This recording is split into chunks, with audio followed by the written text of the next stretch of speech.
ઝવેરચંદ મેઘાણીની આજે છે 125મી જન્મ જયંતિ। વાત કરીએ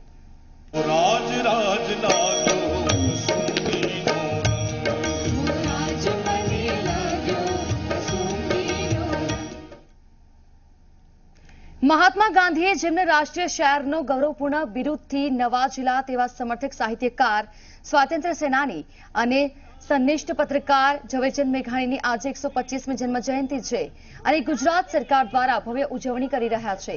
તેમનો જન્મ 28 ઓગસ્ટ 1896માં ચોટીલા ગામમાં થયો હતો।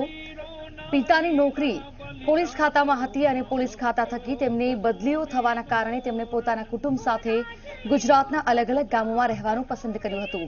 ઝવેરચંદનું ભણતર રાજકોટ, દાઠા, પાળિયાદ, બગસરા, અમરેલી વગેરે જગ્યાએ થયું હતું। તો ભણતર પૂરું કર્યા બાદ ઈસવીસન 1917માં તેઓ કોલકાતા સ્થિત જીવનલાલ લિમિટેડ નામની એક એલ્યુમિનિયમની કંપનીમાં કામે લાગ્યા હતા। આ કંપનીમાં કામ કરતી વખતે તેઓને એકવાર ઇંગ્લેન્ડ જવાનું પણ થયું હતું। 3 વર્ષ આ કંપનીમાં કામ કર્યા બાદ વતનના લગાવથી તેઓ નોકરી છોડીને બગસરા સ્થાયી થયા। આ સમય દરમિયાન તેઓએ પોતાના સાહિત્યિક લખાણની ગંભીરતાપૂર્વક નોંધ લઈ કુરબાનીની કથાઓની રચના કરી। ત્યારબાદ તેઓએ સૌરાષ્ટ્રની રસધારાનું સંકલન પણ કર્યું હતું। કસુંબીનો રંગ રાષ્ટ્રભાવનાથી ભરપૂર સાહિત્ય સર્જન થકી તેમણે સ્વાતંત્ર્યતાના જંગમાં પણ નવો જોમ ભર્યો હતો। ત્યારે આજે પણ ગુજરાત અને દેશ દુનિયા તેમને યાદ કરી રહી છે, તેમની આ રચનાઓને યાદ કરી રહી છે। રાષ્ટ્રીય શાયર ઝવેરચંદ મેઘાણી ગુજરાતનું ઘરેણું છે। 125મી આજે જન્મ જયંતિ છે। કસુંબીનો રંગ લાગ્યો, આવી તો કેટલી રચનાઓ તેમણે કરી છે જે આજે પણ લોકમુખે ચર્ચાઈ રહી છે, લોકોને આજે પણ યાદ છે। રાજ્ય સરકાર પણ આજે ઉજવણી કરી રહી છે, વિશેષ પ્રકારે કાર્યક્રમો છે। રાષ્ટ્રીય શાયર ઝવેરચંદ મેઘાણી ગુજરાતનું ઘરેણું છે। એક એવું વ્યક્તિત્વ છે જે લોકો ક્યારેય ન ભૂલી શકે। એમની રચનાઓ એવી છે જે લોકમુખે આજે પણ છે।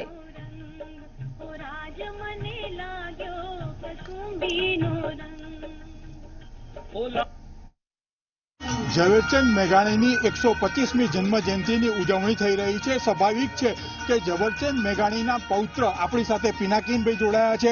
પિનાકીનભાઈ, જે પ્રકારે ઉજવણી ઝવેરચંદ મેઘાણીની થઈ રહી છે, ઝવેરચંદ મેઘાણી એક ગુજરાતનું જ નહીં સમગ્ર દેશનું અને સાહિત્ય જગતનું પણ એક ગૌરવ છે। આપ પ્રથમ પ્રતિક્રિયા શું?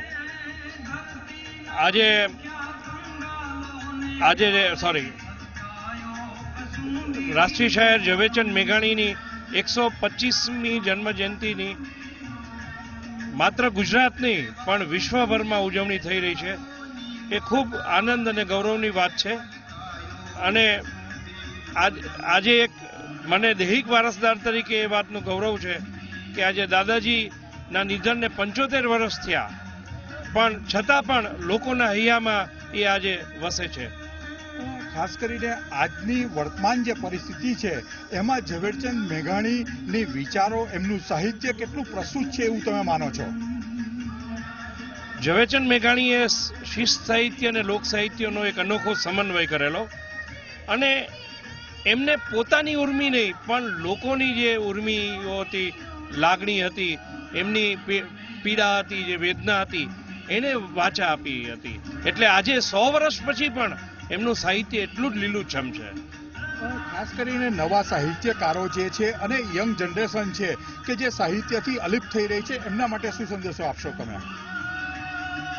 બસ મારું તો એક વિનંતી સૌને છે કે એક લોકો નિયમ બનાવે કે ભાઈ રાત્રે સૂતા પહેલા એક પાનું વાંચશું। એટલે આજે વાંચનની ટેવ છે, ભલે ઈ બુક હોય, ડિજિટલ સ્વરૂપે હોય કે પુસ્તક સ્વરૂપે હોય, પણ એ અંગબંધ રહે, એ ખૂબ અગત્યનું છે। અને નવી પેઢીમાં જે લોકોને બહુ માતૃભાષા પ્રત્યે લગાવ નથી, જાણકારી નથી, એને પણ શાળા દ્વારા અથવા માતા પિતા દ્વારા આપણી ભાષાનું થોડું મહત્વ સમજાવવામાં આવે, એનું જ્ઞાન આપવામાં આવે તો બહુ સારું રહે.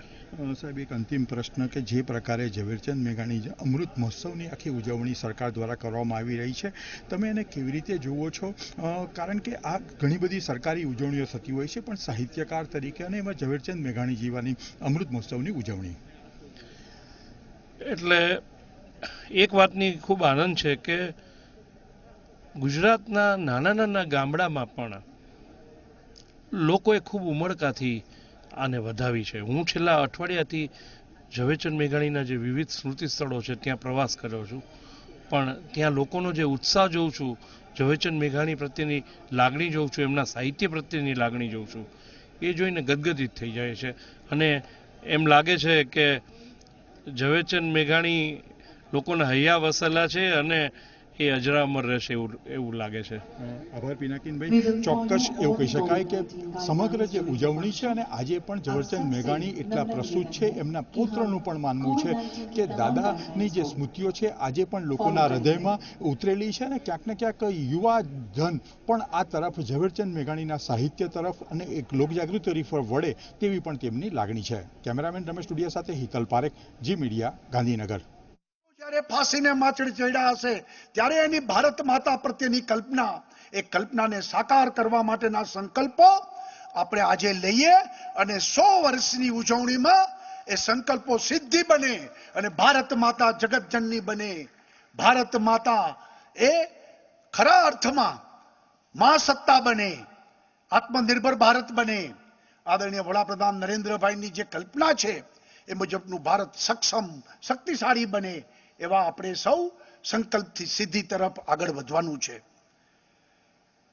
ઝવેરચંદ મેઘાણી એમની અનેક કૃતિઓ આજે પણ આપણા રૂવાડા ઊભા કરે છે. કસુંબીનો રંગ હોય, હજારો વર્ષની જૂની અમારી વેદનાઓ, એ ગીતો હોય કે પછી રક્ત ટપકતી સોસો જોડી સમરાંગણથી આવી, આવા અનેક ગીતો. અને રવિન્દ્રનાથ ટાગોરની પણ જે રચનાઓ હતી એનું અનુવાદ, એમાંય મોર બને થનગાટ કરે. આ બધી વાતો આજે પણ આપણા બધા માટે એક નવી શક્તિ, સ્ફૂર્ણા એ આપને આપે છે. ઝવેરચંદ મેઘાણી ચોટીલામાં જન્મ થયો, બોટાદ એની કર્મભૂમિ બની, ફુલછાબ અને જન્મભૂમિમાં એમને પત્રકારિત્વ કર્યું અને પછી મહાત્મા ગાંધીના નેતૃત્વ નીચે એ સ્વાતંત્ર્યના સંગ્રામમાં પણ એમને આગેવાની લીધી.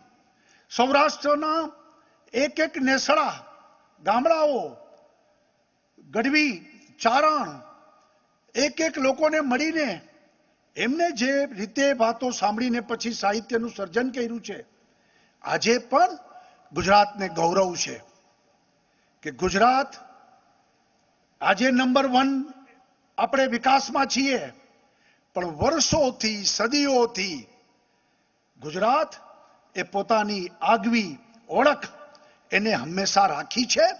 અને એ ખુમારી અને એ પ્રકારના ગુજરાતીઓનું જોમ જુસ્સો, એ પહેલા પણ એનું નેતૃત્વએ આ દેશને સ્વરાજ્ય અપાવવામાં, ગુજરાતી નેતૃત્વએ આપને સમગ્ર દેશને દિશા દર્શન કર્યું.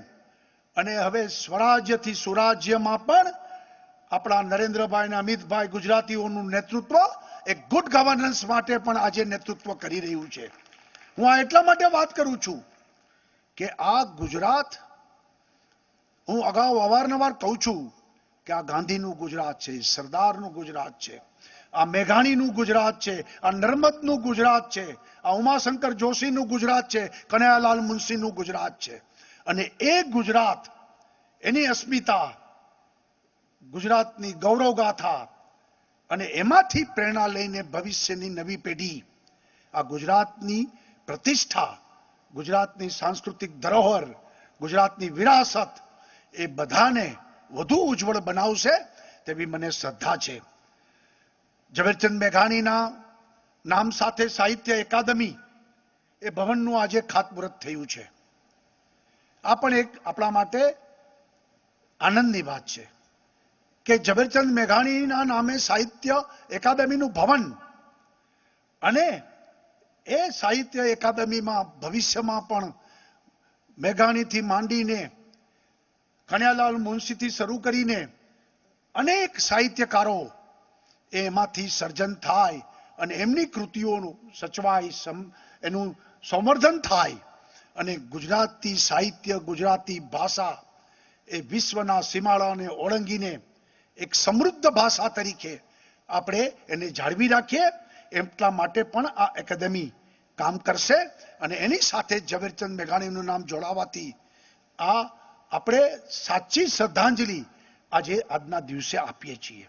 સાથે સાથે ગુજરાત સરકારે નક્કી કર્યું છે ને હું જાહેરાત કરું છું કે ચોટીલામાં ઝવેરચંદ મેઘાણીનું એમના જન્મસ્થળ ઉપર મ્યુઝિયમ સારું બની રહે એટલા માટે 5 કરોડ રૂપિયા બજેટમાં આપણે ફાળવીને એક સરસ મજાનું મ્યુઝિયમ કાયમી સ્મૃતિ તરીકે ત્યાં જળવાઈ રહે અને નવી પેઢી એમાંથી પ્રેરણા પ્રાપ્ત કરે એની પણ હું આજે જાહેરાત કરું છું.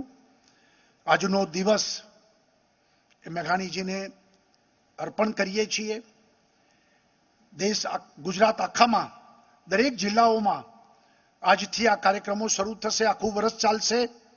આજે 33 જિલ્લાઓમાં આ પ્રકારનો કાર્યક્રમ ચાલી રહ્યો છે અને તમામ જગ્યાએ સ્થાનિક લોક સાહિત્યના કલાકારો દ્વારા એમની રચના, એમનું પણ ગાન થવાનું છે, અહીંયા પણ થવાનું છે. અને મેઘાણીને આજે યાદ કરીને એમના જે રીતે ગુજરાત પ્રત્યે એમની લાગણી હતી, દેશભક્તિના જે ભાવ હતા, એમની જે સપનાઓ હતા, એ આવનારા દિવસોમાં આપણે સૌ એ પથ ઉપર ચાલીને આપણે આપણી સંસ્કૃતિને જાળવી રાખીએ એ જ સાચી શ્રદ્ધાંજલિ ગણાશે. ફરી વખત ઝવેરચંદ મેઘાણીજીને વંદન કરી મારી વાતને વિરામ કરું છું. જય જય ગરવી ગુજરાત, ભારત માતા કી જય.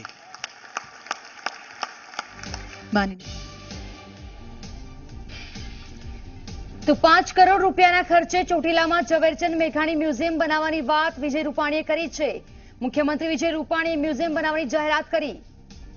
5 કરોડ રૂપિયાના ખર્ચે ચોટીલામાં મ્યુઝિયમ બનશે. ઝવેરચંદ મેઘાણીના જન્મસ્થળ ખાતે મ્યુઝિયમ બનશે. મુખ્યમંત્રી વિજય રૂપાણીએ આજે ઝવેરચંદ મેઘાણીની 125મી જન્મજયંતિ નિમિત્તે આ જાહેરાત કરી છે. 5 કરોડ રૂપિયાના ખર્ચે મ્યુઝિયમ બનાવવામાં આવશે. આ જાહેરાત કરવામાં આવી છે.